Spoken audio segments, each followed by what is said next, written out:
Hello, everyone. Welcome to another episode of The Good, Bad, and Ugly of Business. I'm your host, Catryn Becker. On this podcast, we interview incredible people because we want to learn what they have learned in their life. What has made them successful? What are the failures that they've gone through, and what have they learned from them? Because while a smart person learns from their mistakes, a genius learns from their mistakes of others. So much on this podcast, as it's in the name, The Good, Bad, and Ugly of Business, we focus on the business aspect, but we have to remember that we are humans first.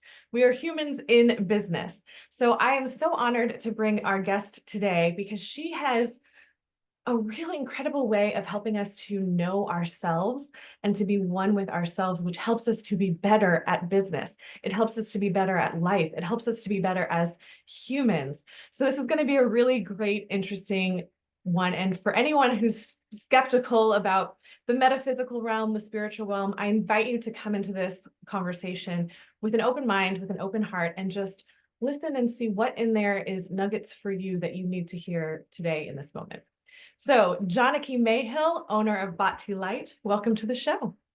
Thank you. I am enthusiastic to be here with you. Thank you for having me. Absolutely. Well, and it's such a great story because you and I actually were in the same high school together. We were in the same graduating class, didn't know each other, and met 20 years after high school. And I think we were friends for like a year and a half before we connected that we knew the same people. And it was like, oh, how do you know so and so? Well, I went to high school with them. I was like, huh, me too. Oh my goodness. Yes. Yes. And speaking of high school, I tried to be invisible in high school. That was my one of my things. I tried to be um, a lot of my school years. I tried to fit in. Hmm. And I would say I've always have been raised the way I was raised. I was marched to my own beat, never really followed what everyone else said or the rules of everything else. And I would say it wouldn't bother me. Although secretively, I wanted to fit in, I wanted to be Hmm. like everyone else, and I did not know how until what I remembered is you belong here. You're not meant to fit in, you're here to expand the planet. But We're isn't meant to. that such an interesting thing that all of us go through is that we're born into this planet completely ourselves, like no shame about how we look or how we sound or how we think. It's just we just are. Mm-hmm. And then as we start growing up, it's like this conformity and standardization piece that comes in. And so we try to fit in and try to make it work. And then, we always had the term midlife crisis, but I really think it's more of us realizing I'm not this way. I want to go back to who I'm supposed to be. And that's what you do for people, right? Yes, yes, yes. That's what I support. I say I live the journey of the alchemist. So transforming our wounds into wisdom, because in my life I have mastered so many of my perceived weaknesses, and now they are my great strengths. Mm. And so that's what I love supporting others with as well, is those things we run from, those things we avoid, those are actually the gifts. Mm. I think it's such an easy thing to say, because we can see that so many in different places of life, like to the oyster, the grit that got into its system, that bit of sand that irritated it over and over and over again became the pearl that was so valuable, right? And we love to say the phrase pearls of wisdom. So I think there's a beautiful connection to that. And I know in my life and in recent history in my life, realizing some of the things that I thought were my weaknesses also are actually my strengths when you can kind of reframe. So tell me a little bit more about how you came to this place, especially coming from high school where you wanted to be invisible and fit in and felt like an alien. Um, so we'll rewind all the way back to when I was little. I was raised in a yogic type family. So we meditated. My parents were a bit ahead of their time. My mom raised us with a beautiful, truth is one, paths are many. So we got to experience multiple types of religion and different types of, um, she would want to make sure we had all types of experiences in life. Like Mm. it wasn't just one. And one of the things she was very passionate about is service work. Hmm. And that's has been embedded in me is serving. And honestly, that's what shifted in my business as well. I'll get back to that in a moment. So I was raised with a lot of consciousness unconsciously, meaning I was taught all the tools of wisdom, the spirituality, to meditate, all the beautiful things.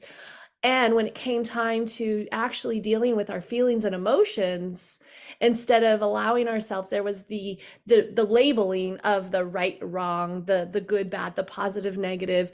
And really all of our feelings, our emotions are simply energy in motion, and they're here as a guidance to guide us.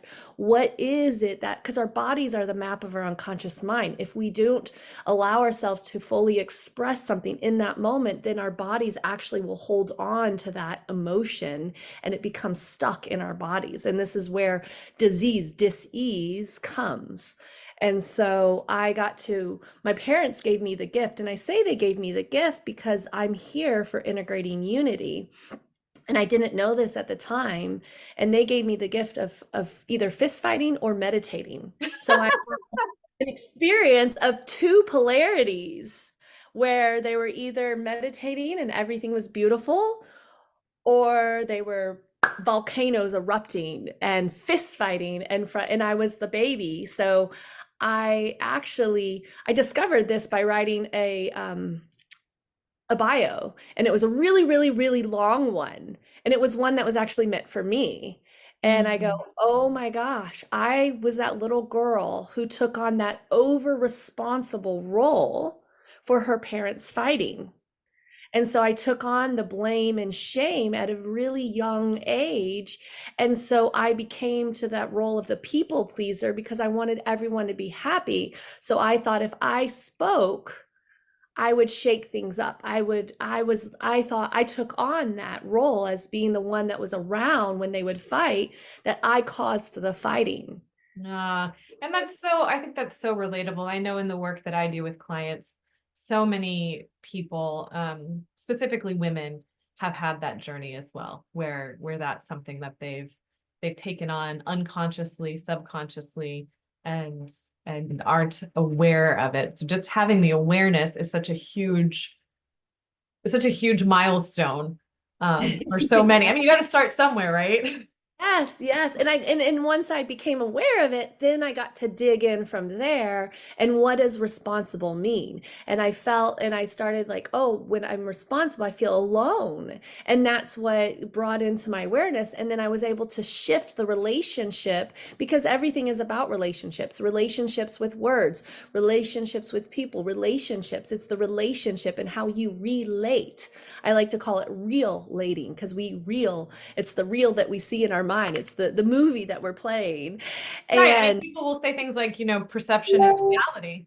And that's so true for that. it is.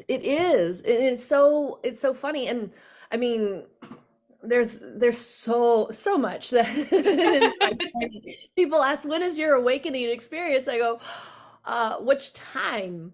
There's so many. I remember one time sitting with one of my facilitators, and she goes, well, what are you here for? And I'm like, my peace and my love. And she goes, that's excellent. How do you feel about conflict? And I was like,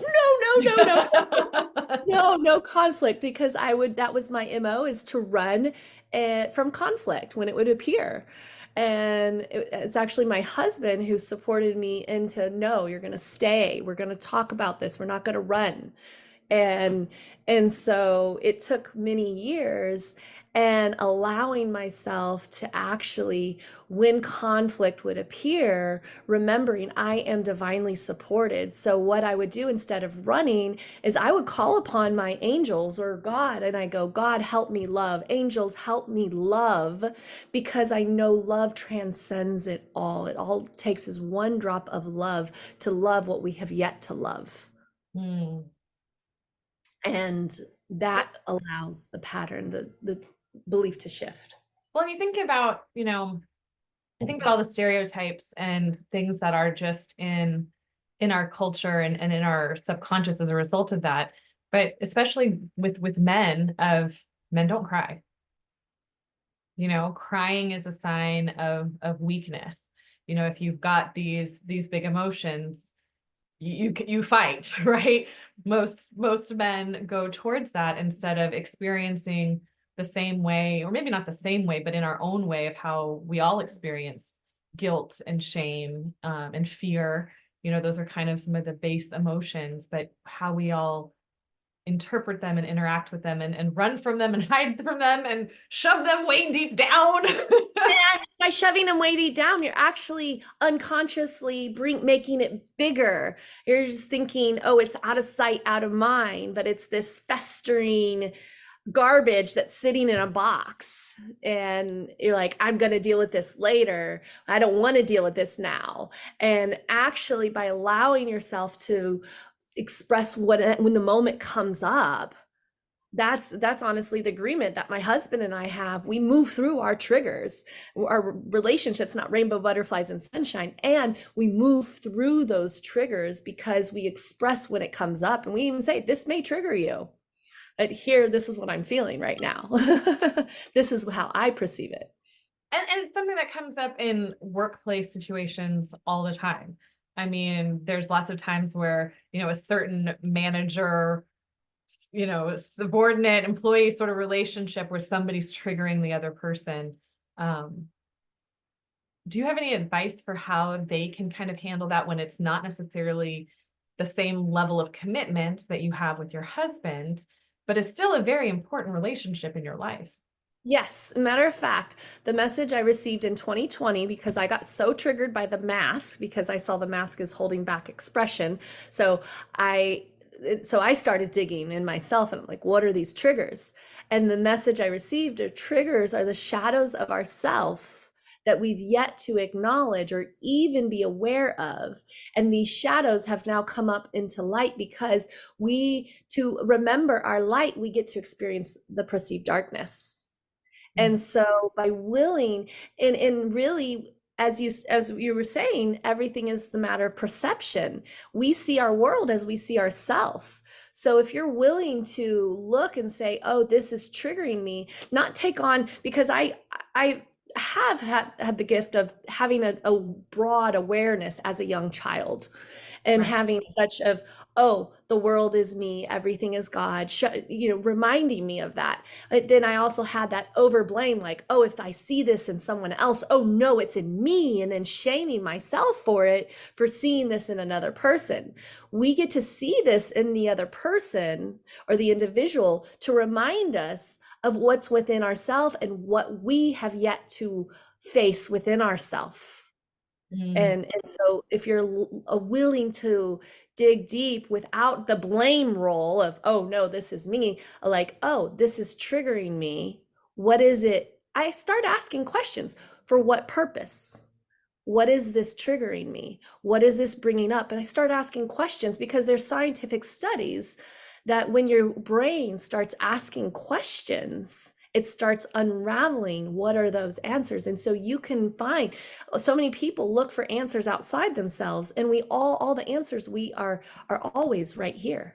Yeah. I like to think of triggers as they're landmines within our subconscious. So Yes. the landmine's there within us, and it took someone external to step on it, aka trigger it, to bring it to our awareness. And I think we like to blame, like you said about blaming, that we blame the other person for stepping on our landmine. And that's also what I have found most recently is when we're in blame, we are giving away our power. And this is why I stand for restoring our power back into love, because of my own addiction to blame and shame. And through that and alchemizing that, that's what I found. When we blame someone else, you're actually in the lens of codependence, that someone is outside of you, when it's all projections of you. And so when you can, I like to say, I like what we name, we claim. And then we get opportunities. God, source, universe gives us opportunities to, how much have you loved this yet? So now you're going to have an opportunity to face this. To And when you can put it in that perspective, there's really nothing that like can get at you so much. You know, you have so much more dominion over yourself yes, and getting to yes, choose how you feel and how you react. yes, Instead of just being, the leaf in the wind. You yes. can be the And tree. and what I have found also through my journey is it is a dance. It's letting yourself have and feel your human feelings and emotions. Letting yourself, I received this one time when I was having so much pain in my body, and I was saying, okay, Janaki, you can rise above and overcome this. And I heard my highest self say, stop trying to rise above and overcome and be with your pain. Hmm. And I go, oh. And then from there, I was able to uncover pain about what? And what came up was pain about my dad not fully being present, being home in his own body. Hmm. And so he didn't know how to fully love or feel connected with himself. So how could he fully feel connected with me? So I always would strive for that connection with him. Hmm. And he Speaking would, that out. I'm gonna, yeah. And I was remember being 8 years old and him saying, um, I'm gonna go live in India now. You may never see me again. And I remember I used to not be able to say this without tears in my eyes. And I've done so much inner work as this little girl saying, Daddy, don't leave. Hmm. And so, what I now do is my dad is me, and things I choose to see in my dad, I decree it in me, and then I get to.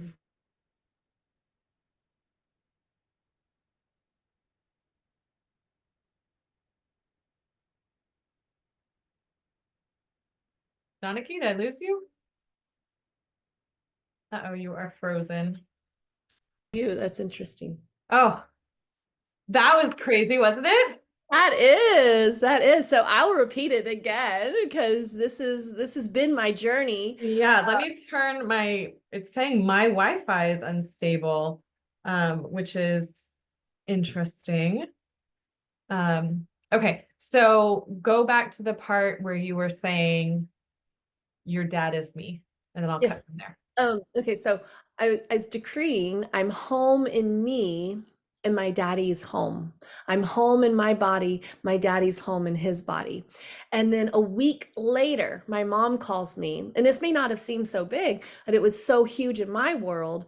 She goes, your dad scheduled a dentist appointment while I was gone. He did it for himself because my parents had a very codependent relationship where my mom would think the men in her life couldn't do anything because of stuff with her father. So she would do it for them and they would not know how to do it because she would think they didn't know how. So he scheduled his own dentist appointment, took himself to the dentist, and they found out he had an infection that would have killed him if he didn't go in. Hmm. And so my mom's like, listen to this miracle. And so I'm able to witness the relationships because of my willingness to dive deep within myself and how those I shift. I love all of this, and I think where I kind of want to go next with this conversation is, this is so much of the inner, right, of turning inward. Yet for a business, that's connecting outward, connecting with others. So talk a little bit about what your business looks like, and how you work with people. Yes, yes. Okay. So I am going to say, so I was doing a heart mapping and I remember writing, I am my thriving business, except for my pen wrote body. Mm. And that's what I heard right then and there is in order to be your thriving business, you get to be your thriving body first because your body is your business.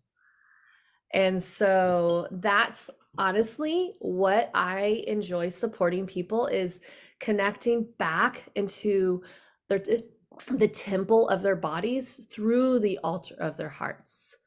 and letting them, I facilitate what's called an I am journey, which stands for inner activated magic. And magic exists when we are present.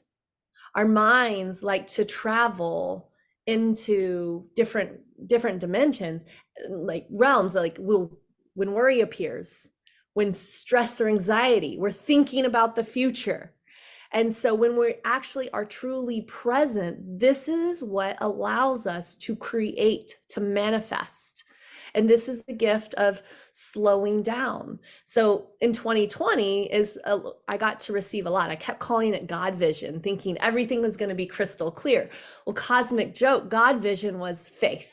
God vision was so foggy, don't even know what's going on. And it's your willingness to surrender it all to God. And that's what was God vision for me. So I got to uncover a lot of things within myself. So where I was shaming people for myself because I was called slow growing up, I was the last one for a lot of things with my test and school. I was the slow one. And so I made myself wrong for it. And so in 2020, I go, the world's slowing down so we could speed up. And I go, oh, Janaki, you've been shaming yourself for being slow. So that's what I support people the best with, is slowing way down to be present with themselves.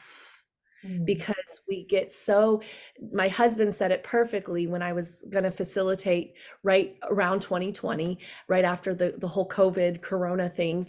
And I was starting to do my chakra series, and I was a good busy bee Janaki. I was doing all the things and going to all the shows, and I had my own clothing line and designed my yoga mats and did all the things, the do Janaki. And he goes, you're most powerful in your being self rather than your doing self.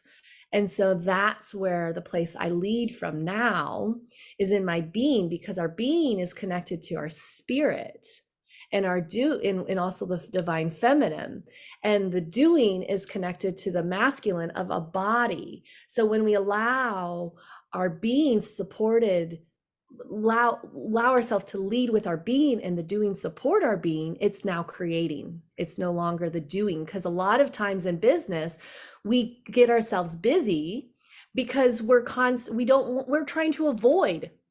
We stay busy so we can avoid of the do. And I say it's the do of the stinking thinking, because we get so wrapped up in our heads. And we allow ourselves. So what I support people with is bringing our head and heart into coherence, because each of them serve a purpose. Our heads will justify, rationalize, tell stories, try to make sense, and our heart remembers. And honestly, what I heard my highest self say is, we're going to help you remember in this lifetime of all lifetimes. And each time one remembers, it merges the dimensions, it's merging the timelines. And every time one remembers, we activate our soul blueprint. And so I have to just interject, because like I gave the disclaimer at the beginning for the people that this may be a little too much for them. At this point, they might be going, what the actual? Well, because our heads are, like I said, our heads, they're the ones attached to the stories. Our heads are great for database and storage. Our heads are great for database and storage. And our hearts are the ones that process, but yet we do database, storage, process all through the head. And our hearts are meant for the processing. So when we align both together. And I know, as you mentioned, that you were raised in this way. So this is something that has been for you your whole life. You've always had this kind of thing. I don't know if it's just my journey or if it's something that other people are experiencing, but it seems like having a more openness to spirituality, because it used to just be like new age, right? And it kind of had the new age label, and it sat in its little box on the shelf, and the people smelled like patchouli, and they wore tie-dye and flowy clothes, and it was kind of its own piece of society. And it seems to me that maybe it's been expanding and it's becoming more mainstream than it has. I wouldn't say it's totally mainstream yet, but it's way more accepted, I think. People are a little bit more open to it. Is that something that you've seen, and how has that changed for business for you? Oh, extremely. Matter of fact, speaking of high school, I had so many high school friends come to me and asking me, "Will you teach me how to meditate? Will you like?" And then I even had people at our reunion come to me and say, you know, I've been this way too, but I was afraid. I didn't know how to express and it wasn't accepted. And so I didn't know how to be this way. So I tried to fit into everyone else and tried to fit into this mold, but I love crystals and I love this. And it's not about the crystals, because that's the old belief of spiritual, that something's outside of you. I look at it this way: God is the ocean and we have our cup. And when we fill up the cup, it's what's inside. It's not the container, it's what's inside. And that's what we're connecting with. And this is my belief of the old way of religion, not wrong, although there's a lot of distortion. There's a lot of truth in the Bible, and there's some distortion as well.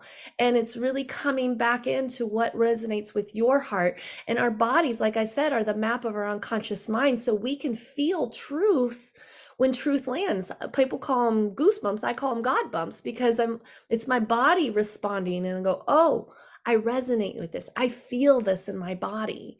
And so many of us are in this pattern, this, because our mind, our conscious mind produces like 10%, and the subconscious mind is the 90% that runs the show. I say it's like the yapping chihuahua is the conscious mind, and the Great Dane is the subconscious unconscious mind. And this is where the beliefs are stored. This is where things are stored. And this is why where I shared with you about shame, how much I was hiding my own self behind shame. Shame lives in the paradigm of right, wrong, good, bad, not enough, too much, and broken. How many of us, how much has this been embedded in religion, in society, in this way? And so people become into this people pleaser mode where they want to please others, but they don't even know who they are. Yeah. And we're here in authenticity is one of the highest frequencies they're discovering. And so the more real you can be with you, is, I say, you allow your soul to shine through. And this is what our soul is here to do, is to have these human experiences and also be our fullest expression. And that's what I truly believe and have done in my own journey and support people, is moving through the lens of depression by being your soul's purest expression. Something that I often think about is, yes, there's moments in the day when the sun is shining and you look out and, it's just hitting the trees just right. And you think, wow, it looks really beautiful. Or when you're out at night and there's a big, beautiful full moon, like there's moments when it's full light and full dark where you think how you recognize its beauty. But something that's always I found so interesting and such a unique human thing is how we all recognize sunsets and sunrises, that transition from one into the other as being such a magical, beautiful time. And I think about, like, does my cat or dog care that it's a beautiful sunrise? Right? They don't even notice, but we do. And so I think it really aligns to what you're saying about the wholeness, that there is no right or wrong. They just both exist. Just both, as if the night exists, the day exists. yes, We don't make the night wrong. And honestly, that's the message I received when I was looking at the eclipse recently, is we have, by being here on Earth, we've agreed to the polarities. And we get to experience duality of our individuality. So I look at us as a disco ball. This is kind of one of my analogies. We're the disco ball as the whole, and we're also all the little mirrors, experiencing ourselves in million trillion different ways. And so one of the things when I saw is there's no more, we used to have, the old paradigm was light or dark. And that was actually denying ourself. And what I have found, and that's why I say I live, breathe, and walk the journey of being an alchemist, because allowing myself to embrace those shadows has actually been my own liberation, because it's not light or dark, it's light and dark. We are both light and dark. Matter of fact, one time I was writing evil and I saw live. And I go, oh, evil is here to simply remind us to live. Yeah. We get to experience darkness. How would we know we are light if we're surrounded amongst all light? We get to remember we're light through the darkness. And as we do this, this is what I've received of enlightenment. I spell enlightenment as I-N, because we live in our light. And the more wholeness and fullness of we embrace who we are, that includes the darkness, the shadows, the brighter our light shines. Mm. That's enlightenment. It's not a destination we've made up. We have to get somewhere. Even with the whole idea of heaven, like I gotta do good in this lifetime, paradigm of shame, so I can get to heaven. No, heaven is here now. And matter of fact, I received that when I was 18, pregnant with my son, and I was attempting to take my own life. And I kept saying, I want to go home. I want to go home. And I heard a voice say, you are home. Heaven on Mother Earth. And it's taken me 20 years of integration of what that is.